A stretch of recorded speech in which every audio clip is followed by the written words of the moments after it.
이강민의 잡지사 12월 호 6번째 페이지. 애국 배팅의 신화. 포르투갈전 승리를 예견한 분이죠. 이정우 박사와 함께합니다. 어서 오세요. 네, 안녕하세요. 스포츠 랩소디의 이정우입니다. 저희가 참고로 오늘 녹화일이 네. 이제 월드컵 16강 브라질전 경기가 펼쳐진 당일 오후에 녹화를 하고 있기 때문에 저도 이닥도 약간 좀 초췌한 느낌이 없지 않아 있는 것 같고요. 일단 오늘 새벽 브라질과의 경기를 이닥께서 좀 총평을 해주신다면? 저는 사실 일본하고 크로아티아 그 경기를 먼저 보면서 보셨군요. 네, 그 예, 저도 경기를 봤습니다. 보면서 예. 승부차기를 가길래 예. 잘 됐다. 뭐가 잘 됐죠? 제가 바라던 바였거든요. 뭐가요? 뭐 어느 팀이 이기든지 간에 음. 기운 다 빼고 올라와라. 아, 지금 이미 8강 마음은 8강에 가 있었군요. 예, 브라질은 우리가 이긴다. 네, 뭐 아무래도 큰 그림 그리고 계셨는데. 네. 경기는 어떻게 보셨어요? 네, 경기는 우리 일단 제가 언젠가도 말씀드린 것 같은데 사실 남미한테 우리가 굉장히 약합니다. 특히 우루과이까지는 어떻게 한번 해볼 만한데요.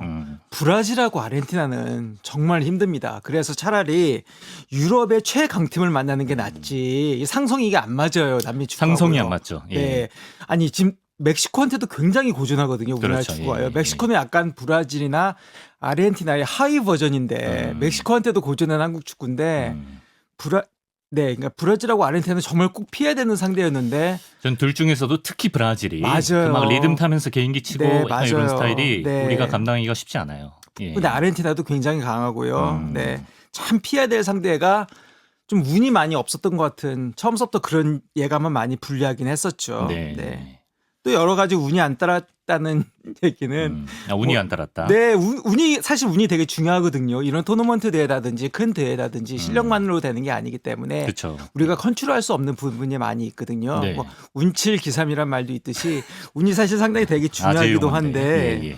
예, 손흥민 선수가 우리나라의 정말 핵심 선수인데 그렇게 부상을 당한 것도 그렇고요. 네. 그다음에 그 16강에서 다른 나라 다 그나마 그래도 어떻게 한번 해보겠는데 회피는 브라질이 걸렸다는 것도 좀 너무나 가슴 아팠고요. 진짜 가슴 아픈 표정 짓고 네, 계시네요. 그리고 예. 또 심판도 우리가 심판 콜? 네, 심판이 그 뭐 가나전의 그 잉글랜드 심판 안소니 테일러도 그랬지만 특히 우루과이전 때 심판이 프랑스 심판이 또 어저께 오늘 새벽에 또 심판을 봤거든요. 그분이 그렇죠. 우루과이전 때도 우리한테 되게 좀 콜할 때 좀 각박했습니다. 일단 기본적으로 안 부는 스타일이고 기본적으로 안 이닥이 불더라고요. 느끼기엔 우리한테 더 각박했다. 예, 우리한테 더 안 부는 것 같더라고요. 예, 더군다나 많은 아마 팬들이 느끼셨겠지만 첫 골을 우리가 되게 빨리 허용하지 않았습니까? 그렇죠. 예. 그런데 거의 한 10분에 시작한 지 한 5분 후에 골 먹은 지 한 5분 후에 네, 그 페널티킥 선언한 거예요. 그거는 정말 너무 약간 외신도 의견이 네. 분분하더라고요. 예.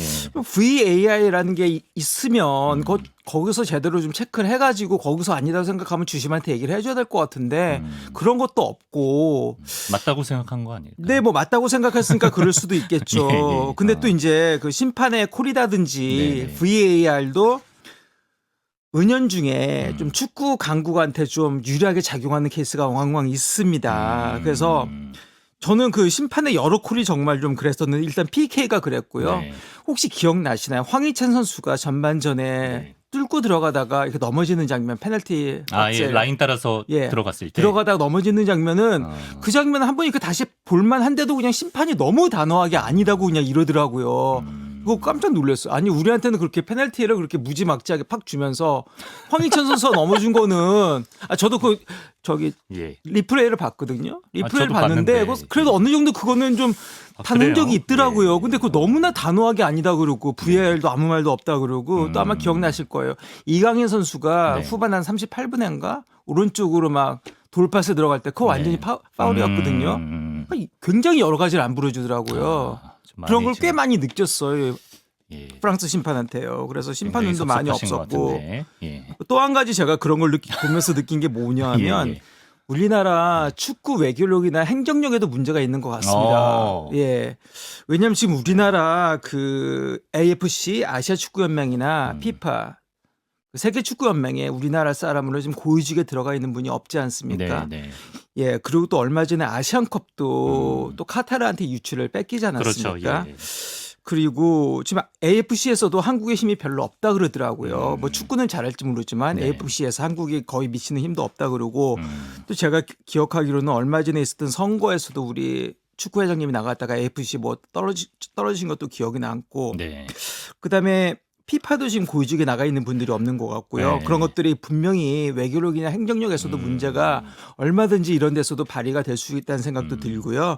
또 한 가지로 요즘 이번 월드컵에서는 이 기사가 많이 안 나왔던 것 같은데 지금 한국 심판들이 굉장히 오랫동안 월드컵에 심판을 못 나오고 그렇죠. 있습니다. 예, 맞아요. 이번에는 도리어 그 기사가 안 나오더라고요. 일본 심판이라든지 다른 나라 심판들 꾸준히 나가고 월드컵에 있거든요. 참가하지 않은 나라의 심판들도 맞습니다. 많은데. 예. 흔히 말하는 축구를 못하는 나라들도 심판들은 나가고 있는데 네. 우리나라처럼 지금 10번 연속 나간 나라가 심판이 지금 나간 게 아마 거의 없습니다. 특히 아마 2002년도 말고 주심은 없을 거예요. 선심으로 나간 적은 있을지 모르지만요. 예. 모르겠습니다. 그 한국 심판이 실력이 부족해서 그런지 행정력이 부족해서 그런 건지 아니면 영어 실력이 딸려서 그런지 뭔지는 모르겠는데 뭐 그렇게 따지면 일본인들도 그렇게 영어는 잘하지 않는데 말이에요.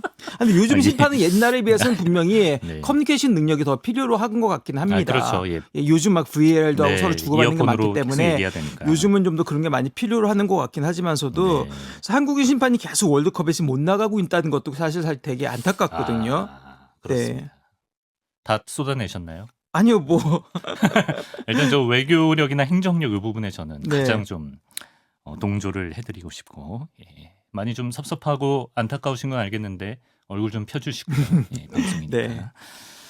근데 사실 조별 예선부터 우리가 많은 활동량을 가져가는 축구를 해왔기 때문에 정말 체력적으로 브라질전에 한계가 왔을 텐데 우리 태극전사를 너무나도 잘 싸워줬다는 얘기를 또 한번 하고 가고 싶습니다. 네, 맞아요. 저기 체력적으로 너무 한계가 많이 왔을 테고요. 또 우리나라는 또 뭐 브라질처럼 선수층이 두꺼운 것도 아니었고 네. 더군다나 지금 이번에 겨울에 월드컵이 열리는 바람에요. 여름에 시즌 열릴 중에. 때보다도요. 한 나흘 정도가 대회가 단축이 됐습니다. 맞습니다. 그러다 보니까 지금 쉴 시간이 선수들이 극도로 부족합니다. 사실상 이틀이죠. 네. 이틀. 예, 그렇습니다. 이게 그런 72시간 만에 경기를 했거든요. 예. 말이 안 되는 얘기입니다. 네. 알겠습니다. 다시 한번 인상 좀 펴주시고요. 예. 근데 마지막으로 네. 벤투 감독님이 이제 또 재계약을 안 하기로 이미 결정이 돼 있었어요. 안 한다고 네. 이미 결정이 돼 있다 그러더라고요. 네. 근데 사실 손흥민 선수가 포르투갈전에서 이긴 다음에 마지막 인터뷰 내용이 그런 내용이었었거든요. 감독님의 마지막 경기를 벤치에서 지키면서 보내드리고 싶은데 그걸 이루게 돼서 기쁘다. 사실 그 말에 나름대로 힌트가 많이 들어있었다고 선수들은 생각합니다. 알고 있었던 선수들은 거죠. 이미 예. 알고 있었고 축구협회도 이미 알고 있었는데 대외적으로는 아마 공개가 지금 안 된 건데 네. 그래서 뭐 이미 결정난 상황이었는데 또 벤투 감독님하고 또 이렇게 아쉽게 작별하게 되는 것 같아서 그러네요. 또 아쉽기도 그래도 하고요. 좀 아름다운 이별 같아요. 네, 뭐 그렇게 생각할 수도 있는데 또 한 가지 아쉬운 점은 벤투 감독님이 분명히 영어가 모국어가 아니신 분이거든요. 네. 포르투갈어가 모국어이신 분이고 이분이 네. 영어를 그렇게 잘하시는 분도 아니에요. 근데요. 그리고 남유럽 사람들이 사실 북유럽이나 서유럽 사람들에 비해서 영어를 그렇게 잘하진 않거든요. 그런데요. 그러니까 제 얘기는 왜 네. 벤투 감독님한테 포르투갈어 통역이 안 붙고 왜 영어로 계속 하는지 저는 그것도 거기까지. 계속 보니까 포르투갈어도 가끔가다 하시는 것 같은데 상당수를 영어로 하시더라고요. 네, 맞아요. 왜 저는 물론 이제 뭐 명단 포르투갈어를 발표할 때도 네, 경기 후 인터뷰에서도 포르투갈어를 할 줄 아는 사람이 우리나라에 많지는 않을 겁니다. 그렇지만 찾아보면 누구 분명히 인기가 있을 있겠죠. 텐데 예.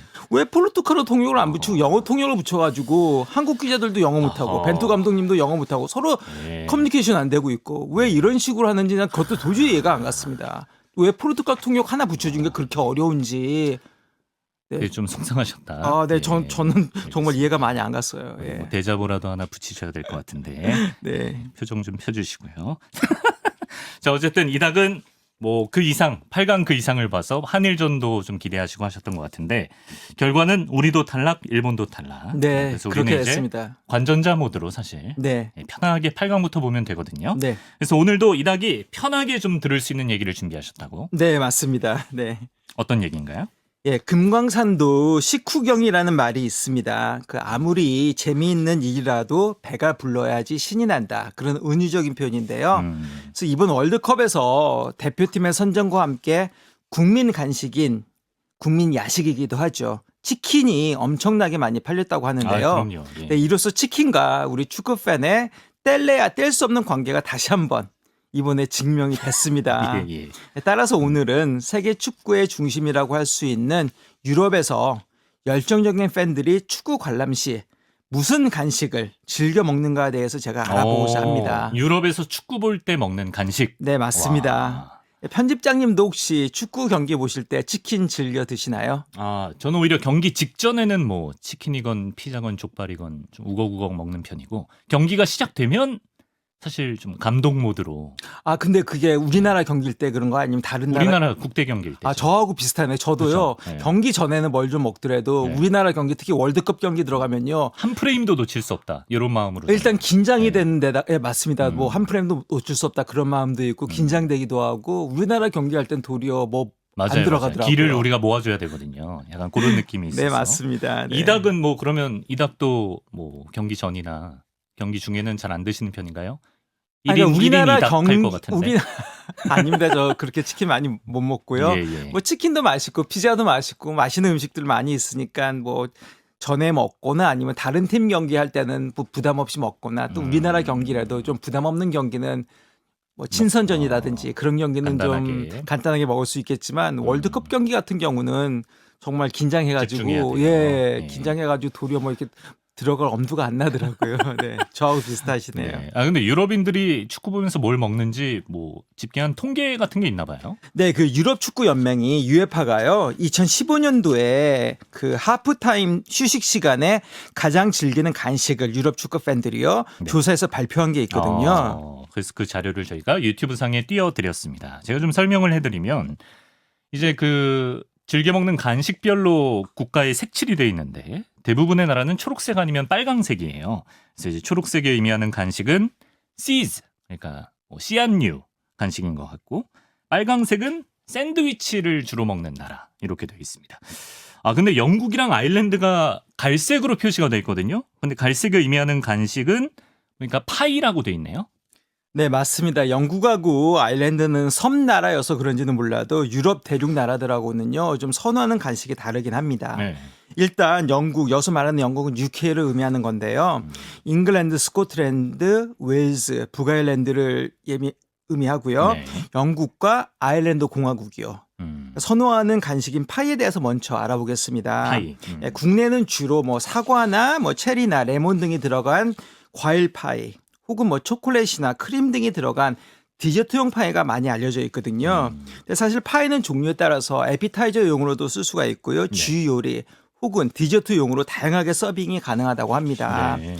영국과 아일랜드 축구 팬들이 즐기는 간식은요. 고기를 넣어 만든 미트파이입니다. 미트파이. 미트파이요. 그 얼마 전에 저한테 그 서울에서 뭐 미트파이 굉장히 잘하는 예. 집을 발견하셨다고 말씀했던 게 제가 기억이 나거든요. 이태원 쪽에 남아공 음식점에서 미트파이를 엄청 맛있게 하더라고요. 네, 남아공에서요. 네. 그래서 그날 소고기 맛 하나, 양고기 맛 하나 2인분을 해치웠습니다.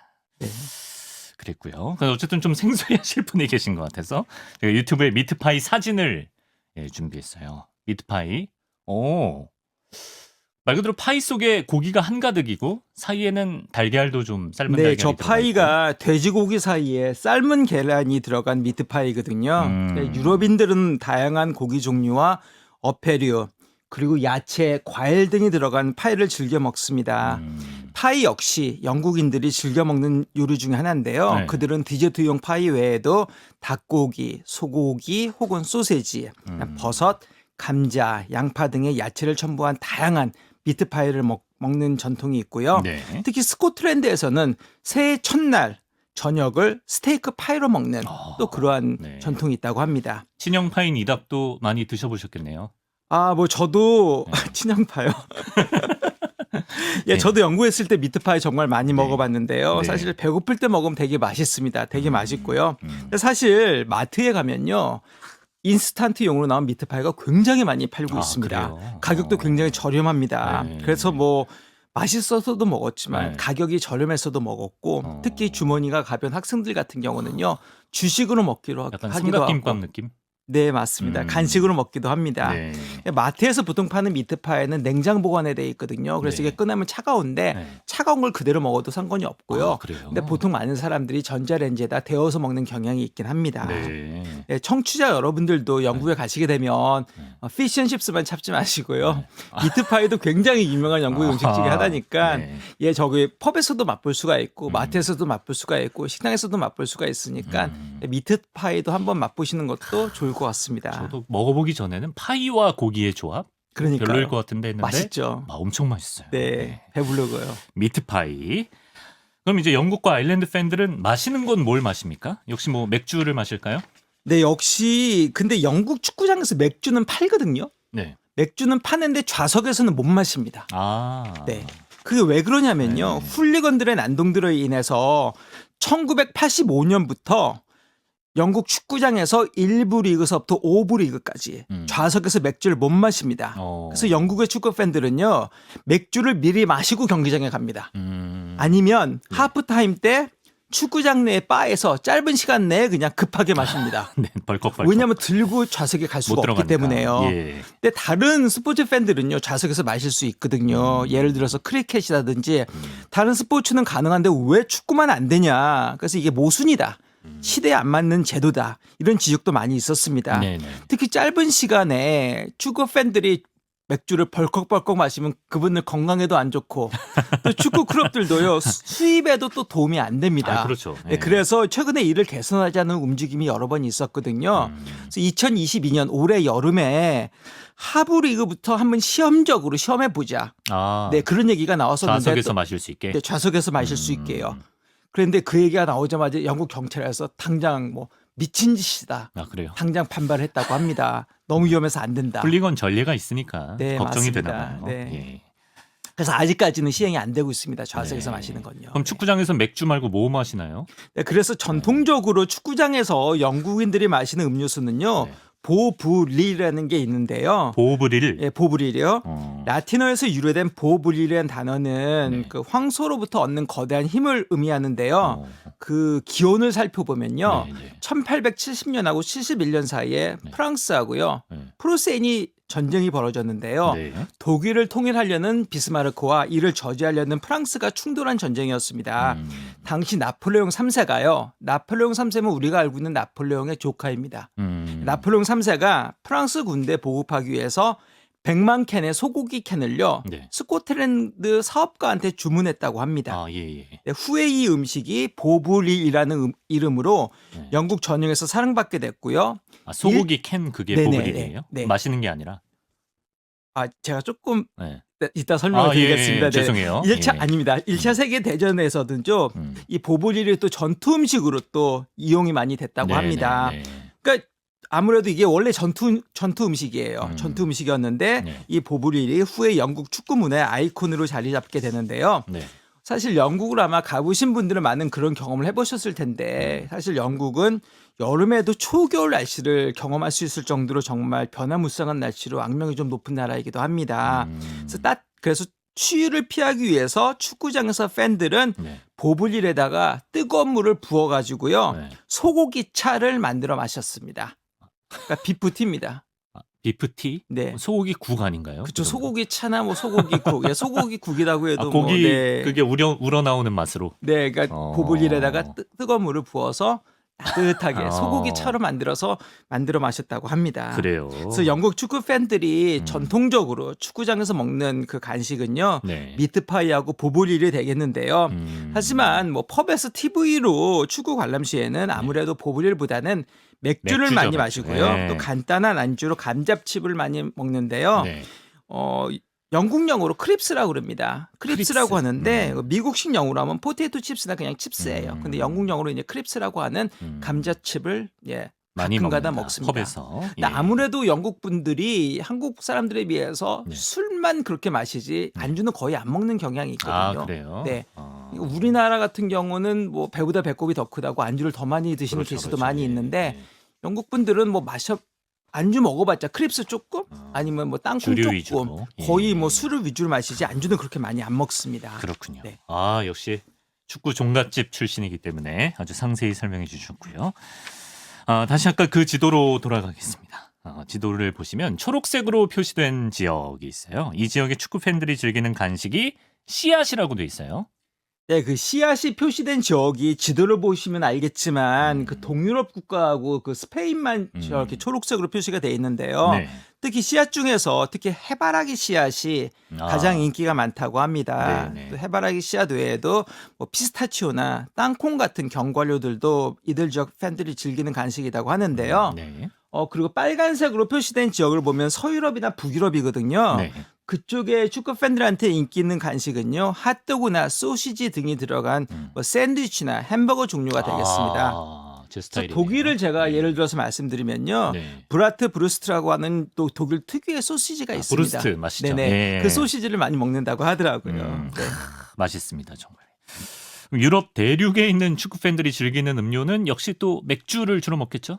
지역에 따라서 네. 커피나 차 혹은 콜라 같은 소다 종류를 또 선호하시는 팬들도 분명히 있는 건 축구 사실이에요. 보면서 차 마시는 건 생소하네. 예. 근데 근데 아무래도 빨강색이나 초록색에 상관없이요, 전 네. 유럽에서 팬들이 가장 선호하는 음료수는 당연코 맥주입니다. 예. 예, 아시다시피 뭐 축구 경기와 뭐 시원한 맥주 한 잔은 뭐 천생연분 같은 정말 궁합을 자랑하는데요. 네네. 이러한 완벽한 조합으로 인해서 잉글랜드 프로리그에서 셔츠 스폰서십이 본격적으로 등장한 게 1980년대거든요. 네. 80년대 이후로 1990년대까지요. 영국 프로 축구 리그에서 셔츠 스폰서십의 맥주 회사가 굉장히 많이 차지했었습니다. 네네. 제가 조금 더 설명을 붙이면 세계적인 맥주 회사들 같은 경우 뭐 버드와이저나 하이네켄이나 뭐 기네스나 밀러 같은 이런 회사들은 정말 이런 세계적인 맥주 회사들은 축구뿐만이 아니라 다양한 스포츠에 스폰서로 참여를 하고 있거든요. 네, 그렇죠. 덴마크의 맥주 회사인 칼스버그 같은 경우는 있잖아요. 네, 네. 대부분의 스폰서십 투자가 축구에 집중되고 있습니다. 정말 축구의 진심인 맥주 회사는 칼스버거입니다. 우리도 예전에 칼스버그 컵이라고 네. 우리나라 출전하던 대회 있었어요. 네, 그 맞습니다. 김명지 선수가 하프라인까지 공 몰고 나왔다가 히딩크한테 그게 칼스버그 컵이었네요. 찍혔던 그 경기. 홍콩에선가. 네. 그게 네. 칼스버그 컵일 거예요. 네. 전통적으로 정말 칼스버거의 타겟 고객이 축구 팬이라고 하더라고요. 그래서 칼스버그 맥주 회사는 여러 축구 대회나 혹은 축구 대표팀들 후원을 많이 했고요. 특히 여러분들이 많이 아실 것 같은데 칼스버그가 1992년부터 2010년도까지 17년 동안 리버풀의 셔츠 스폰서였습니다. 빨간 유니폼에 하얀 네. 글씨로 칼스버그요. 기억이 납니다. 네. 그래서 이 기록은 지금까지 프리미어 리그 역사상 가장 오래 지속된 셔츠 스폰서십 계약으로 남아 있습니다. 네. 근데 요즘에 프리미어리그 팀들 보면 그 셔츠 스폰서의 맥주 회사는 잘 안 보이는 것 같던데요. 이게 아무래도 유럽에서 주류 회사들이 스폰서십에 들어오는 것에 대해서 좀 거부감이 생기기 때문에 그렇습니다. 예를 들어서 프랑스나 노르웨이나 러시아 같은 나라는요. 네. 주류 회사가 스포츠 스폰서십에 참여를 금지하고 있습니다. 영국 같은 경우도요. 2000년대 들어서 주류 회사가 스폰서십에 참여를 반대하는 여론 힘을 얻으면서 2000년대 들어서 이제 프리미어 리그에서 셔츠 스폰서십의 인기가 좀 시들해져 갔거든요. 네. 특히 2014년도 같은 경우는요. 영국 의사협회에서 그 맥주 회사의 축구 클럽 후원으로 인해서 미성년자들이 술을 많이 마시게 된다. 그래서 이들 맥주 회사가 스포츠, 축구, 스폰서십에 참여를 금지하게 해달라. 그런 성명까지 냈습니다. 예. 이러한 기류 속에 그 2017년 시즌을 끝으로 네. 에버튼하고요. 당시 태국의 맥주 회사인 챙인 챙인 챙인 코끼리 회사가 그려진 거. 예. 13년 동안 그 셔츠 스폰서십 관계였는데 그 관계가 13년 만에 2017년도에 끝났습니다. 그 스폰서십을 마지막으로 네. 그 프리미어 리그에서 맥주 회사가 참여하는 셔츠 스폰서십을 현재 자출을 감췄습니다.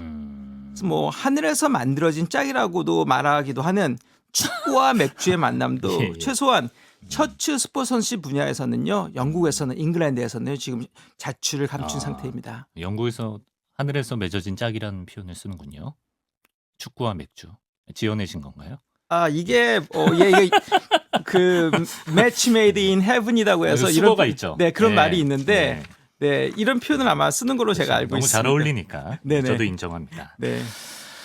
그래요. 이렇게 대부분의 유럽 국가들은 이 축구를 볼 때 뭐 씨앗파 대 샌드위치파 주로 갈린다고 볼 수가 있는데 아까 그 지도를 보면 한 4나라 정도가 지도상에 노란색으로 칠해져 있거든요. 근데 이 나라들은 로컬 스페셜리티스라고 써 있어요. 이거 네, 뭡니까? 그 지도에서 그 노란색으로 표시된 나라들은요 지역 특유의 음식을 선호하는 건데요. 아, 그래서 참고로 지도상에는 표시가 잘 안 돼 있는데 네. 알바니아 같은 경우는요 케밥을 선호한다고 하고요. 네. 노란색 표시를 지금 보면 핀란드 밑에 있는 노란색 표시된 나라가 에스토니아거든요. 네. 에스토니아 밑에 있는 나라가 리투아니아입니다. 그리고 독일하고 프랑스 사이에 있는 나라가 벨기에고요. 벨기에. 예. 터키 밑에 있는 나라가 섬나라 네. 사이프러스거든요. 아, 네. 근데 제가 에스토니아 먼저 말씀드리면요. 네. 에스토니아 같은 경우는 스프에다가 갈릭 브레드, 그러니까 마늘빵이죠. 그다음에 핫도그와 비프 저키, 그러니까 육포를 많이 먹는다고 하고요. 네. 리투아니아 같은 경우는 네. 그 뭐 튀긴 빵에다가 갈릭.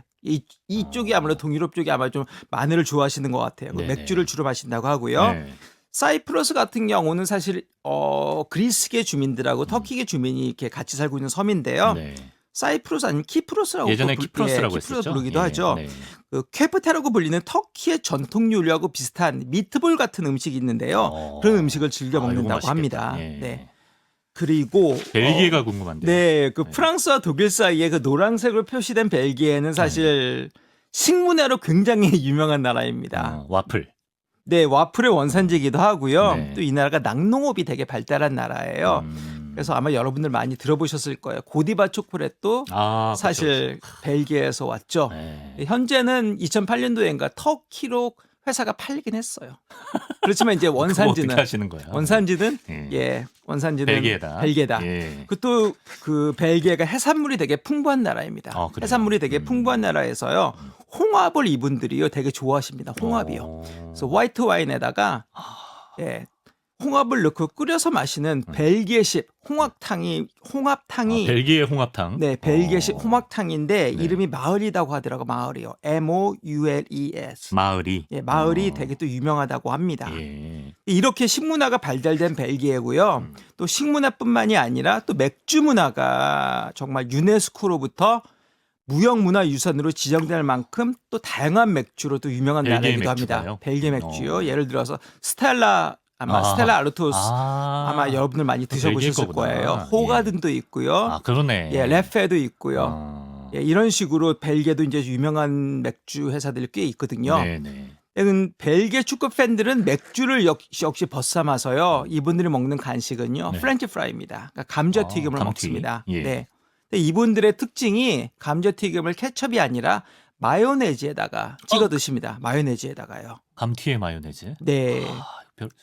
그래요. 예. 근데 프랑스나 벨기에의 그 프렌치 프라이의 그 모양을 보면요. 네. 국내에서 보통 보는 가느다랗고 긴 그런 감자튀김이 아니고요. 네. 좀 두껍습니다. 뭉뚱하고요. 얼마나 두껍나요? 제 손가락보다 두껍나요?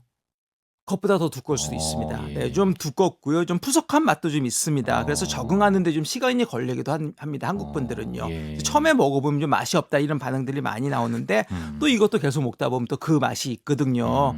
근데 영국에서 파는 감자튀김도요. 이렇게 생겼습니다. 그래서 그 프렌치 프라이는요. 네. 미국 영어죠. 미국 영어고 영국에서는 칩스라고 이렇게 얘기를 하는데 그런데 잠깐 저 사진 하나 보고 가겠습니다. 여기서 인간 감자튀김이 돼버린 벨기에 축구팬 사진이. 저기 보니까 이제 프렌치 프라이가 아니라 벨지엄 프라이스라고 저 써놨죠. 아예 저분은 예. 대놓고 벨지안 프라이스라고 써놨고. 저 축구 팬이요. 2018년도 러시아 월드컵 때 그 참가하던 그 벨기에 축구 팬 중에 한 분이신데요. 네네. 밑에 지금 사진이 좀 잘려서 그렇지 저분이 밑에는 이제 축구 셔츠를 입고 있거든요. 벨기에 응원하는 분이고. 네, 그러니까 예. 프렌치 프라이라는 이름 때문에 많은 사람들이 이 감자튀김의 본고장으로 프랑스를 꼽고 있거든요. 네. 근데 사실 또 프랑스가 이 음식이 자국에서 기원했다고 주장하는 것도 사실이에요. 네. 근데 벨기에 또한 이 감자튀김의 원조라고 또 주장을 하고 있거든요. 그래서 저분처럼? 감자튀김의 원조가 예. 벨기에다, 벨지안 프랑스다. 프라이드. 서로 이렇게 원조 지금 주장을 하고 있습니다. 네네. 그래서 이제 벨기에가 이렇게 주장하는 근거로는요. 네. 벨기에 이민자들이 미국에 이민을 갔었을 때 이를 처음 소개했는데도 불구하고 벨기에 사람들 프랑스어를 구사하거든요. 그렇죠. 벨기에 언어가 없습니다. 네. 프랑스어를 구사하기 때문에 사람들이 오해했다. 프랑스인인 줄 알고. 예, 프랑스인인 줄 알고요. 참고로 벨기에 공식 언어가 네. 프랑스어, 네덜란드어, 독일어인데요. 사실 독일어는 1%의 국민도 많습니다. 독일어는 사실 거의 쓰임새가 없고요. 네. 대부분 프랑스어 아니면 네덜란드어를 쓰는데 네. 프랑스어 사용 지역하고 네덜란드어 사용 지역하고 그렇게 사이가 나쁘다고 하더라고요. 아, 그래요. 그래서 이번에도 보니까 벨기에가 16강 탈락하지 않았습니까? 네. 이번에도 보니까 프랑스어 지역하고 네덜란드어 사용 지역의 선수들 간의 반목이 심해가지고요. 아. 그것 때문에 좀 탈락하는데도 한몫을 했다. 그런 기사가 그게 나오더라고요. 공격수와 수비수 선수들끼리의 기싸움인 줄 알았는데 그 지역에 따라서 약간 나뉘는 네, 경향이 아무래도 그 있군요. 언어가 틀리기 때문에 아. 그 마르티네스 감독이 서로 나이 많다고 스페인분이시거든요. 막 디스했잖아요. 그분이 그래가지고 나이 많다고도 디스도 했죠. 네. 그분이 가가지고 영어를 쓰라고 했다고 합니다. 아예 처음부터 영어를 거네. 써라. 그랬는데 그게 나중에 또 안 지켜졌다고 하면서 결국은 사실 스위스 같은 경우도 네. 공식 언어가 4개인 나라인데도 불구하고요. 스위스는 그렇게 다른 언어를 쓴다고 해서 반면이 그렇게 심하진 없는데. 않거든요. 근데 벨기에는 지금도 프랑스어하고 네덜란드어가 거의 인구의 한 60% 40% 정도 쓰고 있다고 하더라고요. 원팀이 못된 느낌이 들었거든요. 약간 그런 네, 맥락이 그래서 있었네요. 언어 쓸 때부터 문제가 있었고 네, 반목이 네. 있었고 이렇게 예. 언어가 다르면요 선수들이 원팀도 안 되고 식사를 할 때도 따로 앉아서 식사를 한다고 네. 하더라고요. 아, 그렇군요. 그런 얘기가 있었습니다. 네. 그래서 벨기에 사람들은 그 프렌치 프라이라는 이름에 대해서 사실 불만이 많이 있거든요. 그렇겠네요. 그래서 아까 그 축구 팬의 모습에서도 보면 벨지안 프라이스라고 써져 있지 않습니까? 네. 모자예요. 네. 그래서 벨기에 사람들의 주장에 의하면 프랑스가 좀 문화나 음식으로 유명한 나라잖아요.